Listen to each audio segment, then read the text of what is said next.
कि जो जैसे हम बॉम्ब की बात करते हैं तो उसको बॉम्ब डिस्पोजल की बात करते हैं, तो बॉम्ब को ये बिना उसको छुए वो सेफली डिस्ट्रॉय कर सकता है।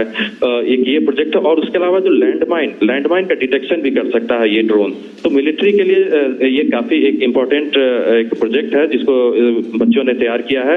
उसके अलावा एक वायुपुत्र नाम से एक इन्होंने डिवाइस तैयार किया जिसको अगर ट्रैफिक सिग्नल के ऊपर लगा दिया जाए तो ये एयर को यानी हवा को प्यूरिफाई कर सकता है और ऑक्सीजन को रिलीज कर सकता है।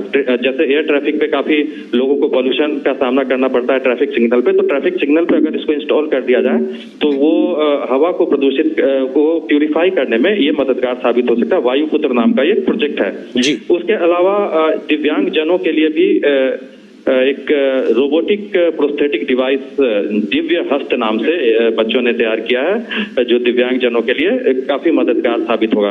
तो ऐसे तमाम प्रोजेक्ट्स हैं जिनको यहाँ पे डिस्प्ले किया जा रहा है जो कि बच्चों ने तैयार किया है। निशांत, आपने वायुपुत्र का जिक्र किया, इस वक्त संभवतः वही तस्वीरें प्रधानमंत्री जो अवलोकन कर रहे हैं वो बच्ची जानकारी दे रही है वायुपुत्र का ही। आपने बताया कि क्योंकि गाड़ियों के चलने से बहुत प्रदूषण होता है और ऐसे में ट्रैफिक सिग्नल पे ज्यादा प्रदूषण होता है क्योंकि गाड़ियां वहां स्टार्ट अवस्था में रुकी रहती हैं। वहां की वायु को प्यूरिफाई करने का जो प्रयास बच्चों के द्वारा एक इनोवेशन का आप जिक्र कर रहे हैं वो तस्वीरें दिखाई पड़ रही हैं। तो निश्चित तौर से पर्यावरण संरक्षण जैसे बड़े बृहद विषय पे भी छात्रों के माध्यम से बड़ा प्रयास कहीं ना कहीं प्रधानमंत्री के सामने रखा गया है। निशांत जी बिल्कुल, ये आप अंदाजा लगा सकते हैं कि बच्चे जो हैं स्कूल के बच्चे ये जो सामाजिक सोशल इश्यूज हैं उनके प्रति कितने जागरूक हो रहे हैं, चाहे वो पॉल्यूशन का इशू हो, इलेक्ट्रिक मोबिलिटी का इशू है, एजुकेशन से जुड़े हुए जो इश्यूज हैं, ट्रांसपोर्टेशन वगैरह का जो इशू है, उसको लेकर जो प्रोजेक्ट्स हैं इनोवेशन करते हैं। चूंकि आपको मालूम है कि देश के इनोवेशन का कल्चर डेवलप हुआ है पर भी नवाचार का एक कल्चर डेवलप हुआ है और जो जिन प्रोजेक्ट्स की मैंने बात कही वो इसी का एक हिस्सा है। इसके अलावा जो आर्टिफिशियल इंटेलिजेंस वगैरह का जो उभरता हुआ क्षेत्र है, आर्टिफिशियल इंटेलिजेंस के क्षेत्र में भी बच्चे यहाँ पर स्कूल के बच्चे काफी काम कर रहे हैं। और यहाँ जो एग्जीबिशन प्रधानमंत्री देख रहे हैं उसमें एक AI फॉर यूथ यानी युवाओं के लिए आर्टिफिशियल इंटेलिजेंस इस थीम के साथ भी एक एग्जीबिशन लगाया गया है जिसमें कि कुछ प्रोजेक्ट की मैं आपको बताऊं कि AI से क्या क्या फायदा हो सकता है। अग्नि सुरक्षा नाम का एक प्रोजेक्ट है जिसमें कि स्कूल के बच्चों ने कैसे हम जो कि आपको मालूम है कि हर साल देश में हजारों लोगों की जान जाती है आग लगने की घटनाओं से, तो कैसे आर्टिफिशियल इंटेलिजेंस का यूज करके बच्चों ने एक सेंसर तैयार किया है जो कि कहीं अगर आग लगे तो वो शुरू में ही उसको डिटेक्ट कर सकता है और उसको डिटेक्ट करने के साथ ही वो जो फायर एक्सटिंग्विशर का जो सिस्टम है उसको वो तुरंत एक्टिवेट कर देता है और जैसे ही आग लगने की घटना होती है तो सेकंड के भीतर ही जो अग्निशमन का कार्य शुरू किया जा सकता है जिससे कि आग को फैलने से रोका जा सके और लोगों की जान बचाई जा सके। तो इस तरह का प्रोजेक्ट है। रोबोट के जरिए कैसे नालों की सफाई की जाए, क्योंकि मैनुअल स्कैवेंजिंग हम जानते हैं कि लोग जो नालों में जो अंदर जाकर सफाई करते हैं उसमें भी कई लोगों की जान जाती है, तो उसको दूर करने के लिए रोबोट के जरिए कैसे नालों की सफाई की जाए उसका भी प्रोजेक्ट बच्चों ने तैयार किया है। उसके अलावा जो face recognition door lock system, दरवाजों को कैसे फेस रिकॉग्नाइज करके खोला और बंद किया जा सके आर्टिफिशियल इंटेलिजेंस की मदद से, ये सिस्टम है। सांस से संबंधित बीमारियों की स्क्रीनिंग के लिए भी बच्चों ने एक मॉडल तैयार किया है, स्वच्छता उसका नाम है, स्वच्छता निदान। जो सांस से संबंधित बीमारियां होती है उसको कैसे समय रहते डिटेक्ट किया जाए ताकि उसको आगे फैलने से रोका जा सके। और इसके अलावा जो मानसिक तनाव से जो ग्रस्त जो रोगी होते हैं या बच्चे होते हैं उनकी सुरक्षा कैसे की जाए। और इनविजिबल वायरलेस टच पैड भी बच्चों ने तैयार किया है आर्टिफिशियल इंटेलिजेंस की मदद से। तो ये आप देखिए कि छोटे छोटे बच्चे जो कि स्कूलों में पढ़ते हैं कितना मतलब आगे की सोच रहे हैं और कैसे ये जो आइडियाज है उसको सक्सेसफुली आगे वो लेकर जाएंगे, उसको स्टार्टअप में कन्वर्ट करेंगे। और जिस तरह से देश भर में स्टार्टअप्स की संख्या बढ़ रही है, आज 1,10,000 से भी ज्यादा स्टार्टअप देश में है। तो ये जो बच्चे जो इनोवेशन कर रहे हैं, नई नई खोजें कर रहे हैं, उसको निश्चित तौर पर वो आगे स्टार्टअप में तब्दील किया जाएगा उसको, और देश के बच्चों में एक एंटरप्रेन्योरशिप या उद्यमशीलता को भी बढ़ावा मिलेगा। बिल्कुल निशांत, आप रहिए हमारे साथ में। खास मेहमान अशोक कुमार पांडे जी भी हमारे साथ जुड़े हुए। अशोक जी, क्योंकि ये महत्वपूर्ण है, हमारे सहयोगी निशांत जिस बात का जिक्र कर रहे हैं, जो बच्चों ने यहाँ पे सामाजिक और तमाम प्रकार की जो चुनौतियां हैं या पृथ्वी के सामने जो चुनौतियां हैं, उनके सामान्य से सॉल्यूशंस देने का जो काम किया, आपको लगता है कि सरकारों का एक बहुत हेल्पिंग हैंड के तरीके से ये नई पीढ़ी, ये पौध भी काम कर रही है? आपको लगता है कि ये एक नई दिशा में बढ़ते हुए भारत के कदम है? अशोक जी। बिल्कुल आपने सही किया, और मैं ये देख रहा था इन तस्वीरों में, आप देखें दो चीजें बड़ी स्पष्ट हैं इसमें। आपने लड़के और लड़कियों दोनों को आप देख रहे हैं। एक तो छोटा बच्चा मुझे लगभग 10 वर्ष की उम्र का दिख रहा है। तो आप देखिए कि बच्चों के अंदर एक इनोवेशन का जो कल्चर है, जो निशांत जी कह रहे थे, वो किस तरह से प्रस्फुटित हो रहा है। This is number 1। नंबर 2, मैं आपको बताऊं कि ये जो समाज की जो परेशानियां हैं, इनको ये बच्चों को पहले ये रिकॉग्नाइज कर रहे हैं, ये देख रहे हैं कि कहाँ पे किस चीज की आवश्यकता है। और जो एआई हो या टेक्नोलॉजी हो, उसका काम ही यही है आनंद जी कि वो एक सोशल गुड के लिए हम उसका प्रयोग करें। तो अगर इन बच्चों की संस्कृति ये हो जाए कि हम समस्याओं को पहले आइडेंटिफाई करें, उसको एक आर्टिकुलेट करें अच्छी तरह से, फिर उसके समाधान के लिए हम मिल करके एक आर्टिफिशियल इंटेलिजेंस या और इनोवेशंस के द्वारा कैसे हम ये एक डिजाइन थिंकिंग का जो कल्चर है बच्चों के अंदर आ रहा है, यही प्रधानमंत्री जी की मंशा है, यही समाज की आवश्यकता है। और यही हम चाहते हैं कि ये बच्चे इस परीक्षा को इतना महत्व ना दे करके इनोवेशंस को इतना महत्व दें, चीजों को समझने की करें, और एक सोसाइटी को एआई के द्वारा समस्याओं से कैसे हम मुक्त करा सकें, यही हमारी शिक्षा का उद्देश्य है और यही होना चाहिए। बिल्कुल, ज्ञानार्जन का जो एक बेसिक आधार तैयार करने की कोशिश नई शिक्षा नीति के माध्यम से की गई है, वो भी महत्वपूर्ण है। निशांत, हमारे सहयोगी हमारे साथ लगातार बने हुए। निशांत, इस बात की भी थोड़ा सा स्पष्टता दे दीजिए कि ये जो तमाम बच्चे हैं, ये देश के अलग अलग कोनों से, स्कूलों से आए हुए बच्चे हैं, और इन सब के माध्यम से ओवरऑल लगभग कितने प्रोजेक्ट?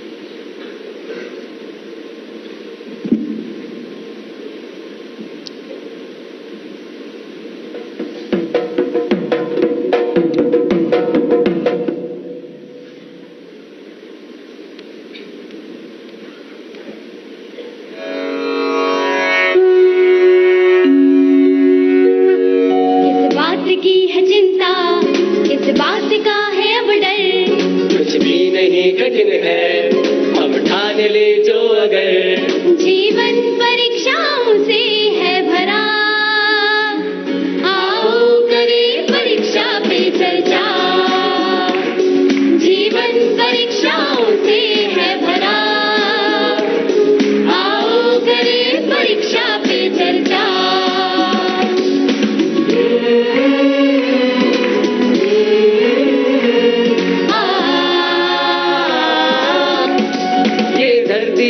और कृष्ण की हर दिन थी परीक्षा जिनकी, अध्ययन करे पूरे जतन से हम लेके प्रेरणा उनकी। मेधावी प्रतिभाशाली रख दृष्टि अर्जुन वाली, कोई जीतने से क्या रोके जो हमने शपथ उठा ली। देखो आदित्य को हमने लक्ष्य किया, आओ करें परीक्षा पे चर्चा। देखो आदित्य को हमने लक्ष्य किया, आओ करें परीक्षा पे चर्चा। हम सबको चलना होगा अब कदम से कदम मिलाकर, जीतेंगे हर मुश्किल से शिक्षा की मशाल जलाकर। कीमत समझे समय की और लगा दे जान की बाजी, हर दिशा में भारत दमके जैसे हो प्रखर प्रभाकर।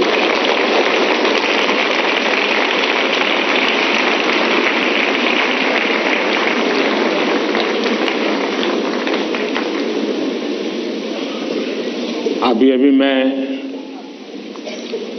हमारे सभी विद्यार्थी साथियों ने कुछ न कुछ इनोवेशन किए हैं, अलग अलग प्रकार की आकृतियां बनाई हैं, नेशनल एजुकेशन पॉलिसी को आकृतियों में ढालने का प्रयास किया है। जल, थल, नभ और स्पेस और एआई, इन सभी क्षेत्रों में देश की भावी पीढ़ी क्या सोचती है, उसके पास कैसे कैसे सॉल्यूशंस हैं, ये सारी चीजें मुझे देखने का अवसर मिला। ऐसा लगा कि अगर मेरे पास 5-6 घंटे होते तो भी कम पड़ जाते।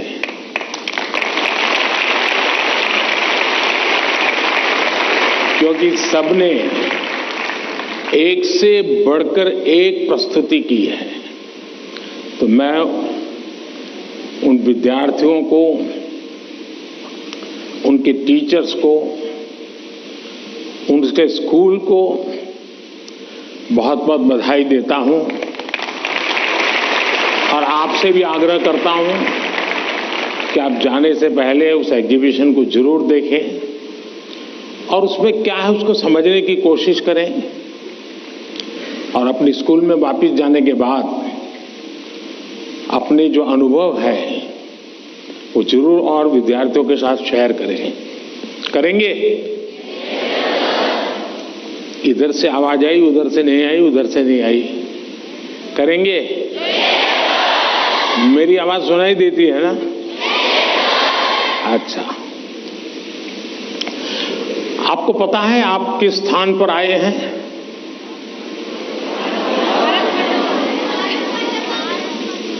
आप उस स्थान पर आए हैं जहां भारत मंडपम के प्रारंभ में दुनिया के सभी बड़े बड़े दिग्गज नेता 2 दिन बैठकर के यहां पर विश्व के भविष्य की चर्चा की थी। आज आप उस जगह पे हैं और आप भारत के भविष्य की चर्चा आज अपनी परीक्षा की चिंताओं के साथ साथ करने वाले हैं।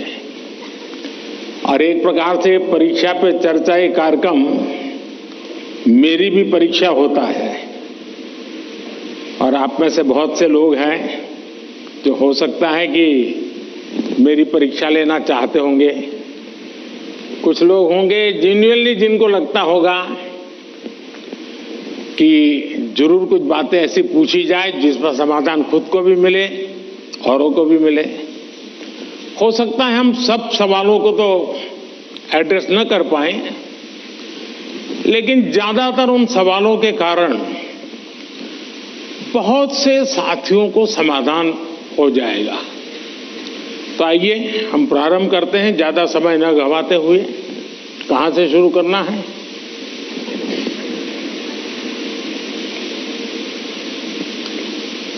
प्रधानमंत्री जी, आपके प्रेरक वचनों के लिए हार्दिक आभार। यही जज्बा रहा तो मुश्किलों का हल निकलेगा। जमीन बंजर हुई तो क्या वहीं से जल निकलेगा। कोशिश जारी रख कुछ कर गुजरने की, इन्हीं रातों के दामन से सुनहरा कल निकलेगा। इन्हीं रातों के दामन से सुनहरा कल निकलेगा। प्रधानमंत्री जी, आपका प्रेरक एवं ज्ञानवर्धक उद्बोधन हमें सदैव सकारात्मक ऊर्जा और विश्वास से भर देता है। आपके आशीर्वाद एवं अनुमति से हम इस कार्यक्रम का शुभारंभ करना चाहते हैं। धन्यवाद मान्यवर। प्रधानमंत्री जी, रक्षा, स्वास्थ्य और पर्यटन के क्षेत्र में भारत के सहयोगी अरब देश ओमान स्थित इंडियन स्कूल धारसेट की छात्रा दानिया शबू हमसे ऑनलाइन जुड़ रही है और आपसे एक प्रश्न पूछना चाहती है। दानिया, कृपया अपना प्रश्न पूछिए। Respected Prime Minister, I am Dania Shabu Varghese of class 10 from Indian School Dasit, Oman.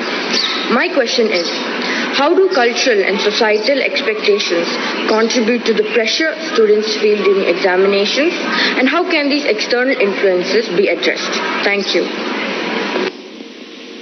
धन्यवाद डैनिया। सर, विश्व के सबसे बड़े लोकतंत्र भारत की राजधानी दिल्ली स्थित गवर्नमेंट सर्वोदय बाल विद्यालय बुराड़ी से मोहम्मद अर्श हमसे ऑनलाइन जुड़ रहे हैं और आपसे अपने मन के संदेह का निवारण चाहते हैं। मोहम्मद अर्श, कृपया अपना प्रश्न पूछिए। माननीय प्रधानमंत्री जी, नमस्कार। मेरा नाम अर्श है। मैं GSBV बुराड़ी 12th H का छात्र हूँ। मेरा आपसे प्रश्न ये है कि हम अपने परिवेश में परीक्षाओं को लेकर नकारात्मक चर्चाओं को कैसे संबोधित कर सकते हैं जो हमारी पढ़ाई और अच्छा प्रदर्शन करने की क्षमता को महत्वपूर्ण रूप से प्रभावित करती है। क्या छात्रों के लिए अधिक सकारात्मक और सहायक वातावरण बनाने के लिए कदम उठाए जा सकते हैं? धन्यवाद। Thank you Mohammad. ओमान से डानिया शबू और दिल्ली से मोहम्मद अर्श तथा हमारे जैसे अनेक विद्यार्थी समाज और आसपास के लोगों की एक्सपेक्टेशंस के प्रेशर को हैंडल नहीं कर पाते। कृपया उनका मार्गदर्शन करें।